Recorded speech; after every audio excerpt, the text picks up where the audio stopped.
जैसा आप बताइए कि इसमें आपके और इनपुट्स क्या है? जैसे कोच एक वर्ड सर ने यूज किया, हम्म। तो मुझे ऐसा लगता है कि स्पोर्ट्स में हमने कोच बहुत सुना है, बिना कोच के हम लोग गोल्ड मेडल नहीं ला पाते। बिल्कुल सही बात है सर। ये तो जैसा ये कोच वर्ड बहुत इम्पोर्टेंट है। ये कोच और एक टीचर में जो फर्क होता है वो मैं बताना चाहूँगा।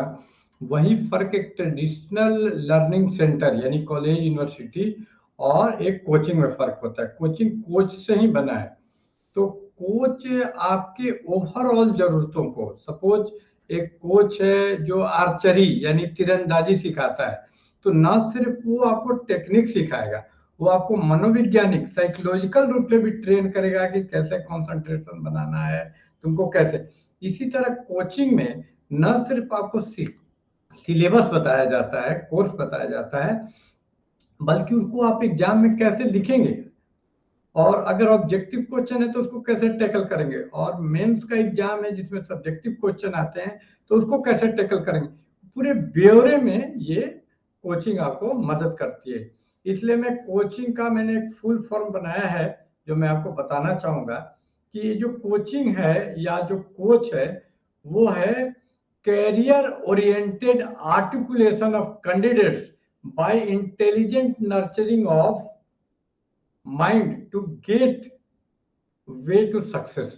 तो ये कोचिंग है कि कोचिंग क्या करता है, आपको कैरियर ओरिएंटेड बनाता है। जब यहाँ आते हैं तो आप करियर ओरिएंटेड नहीं होते, बड़े बचकाने और इन्फेंटाइल किस्म के वो लोगों की सोच होती है। जैसे ये सोच के बारे में जैसे पहले बताया कि हमको सिलेबस मालूम है और प्रीवियस ईयर क्वेश्चन है तो हम कर जाएंगे, ये ऐसा ही है जैसे कोई आदमी सोचे कि मेरे पास गूगल मैप है तो हम किसी जगह पे, हमको अगर योजना आईएएस कोचिंग में आना है किसी जगह से शाहदरा से, तो हम आ जाएंगे। आप सिर्फ मैप के सहारे, सिलेबस के सहारे नहीं आ सकते, उसके लिए आपको एक कार या बस, किसी सवारी की जरूरत होती है। यही सवारी, यही व्हीकल कोचिंग है जो वहां से लाती है। अब सिलेबस जान रहे हैं, डायरेक्शन जान रहे हैं, यहाँ से दाएं मुड़ना है, वहां से बाएं मुड़ना है, ये काफी नहीं है, क्योंकि ये तो सॉफ्टवेयर है। सॉफ्टवेयर इतना जरूरी नहीं होता है, डायरेक्शन तो कोई बता भी देगा रास्ते में, गूगल बता देगा। असली चीज होता है जिसमें एनर्जी लगती है, वो है चलना।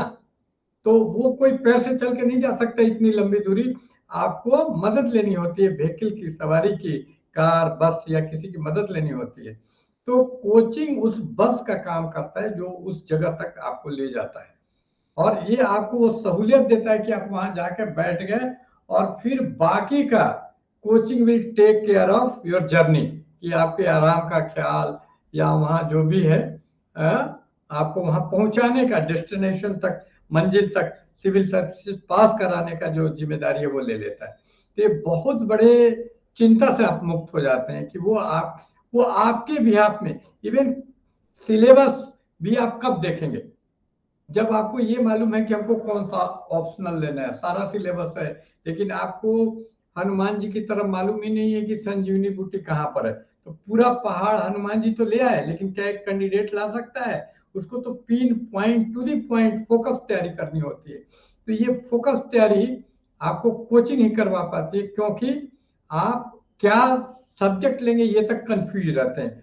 आप जैसे ही कोचिंग ज्वाइन करते हैं तो आपके साथ भी एक पूरी फौज खड़ी हो जाती है, टीचर्स की, मेंटर्स की, कोचेज की। तो आप एक, तब लड़ाई बराबरी की हो जाती है।